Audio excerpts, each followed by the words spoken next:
Highways Srisailam highway చెప్పాలండి. Highway నుంచి just 6 కిలోమీటర్లు. Srisailam highway Sagar highway connecting industry area, పెద్ద రోడ్డు, డబల్ రోడ్డు. ఈ రోడ్డుతో 3 ఎకరాలు రైట్ సైడ్ పొలం, కమర్షియల్ బిట్టు. చాలా బాగుంటుంది. రోడ్ ప్లేస్ కూడా చాలా బాగుంటుంది. 3 ఎకరాలు.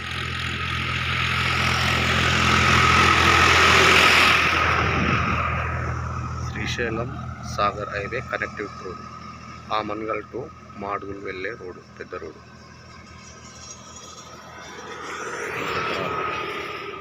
మొదటిసారి నా యూట్యూబ్ ఛానల్ చూసేవారు సబ్స్క్రైబ్ చేసుకొని నా నెంబర్ స్క్రీన్ పైన ఉంటుంది. పూర్తిగా కమర్షియల్ బిట్టు, కమర్షియల్ పూర్తిగా 3 ఎకరాలు. ఆమన్గల్ మండల్.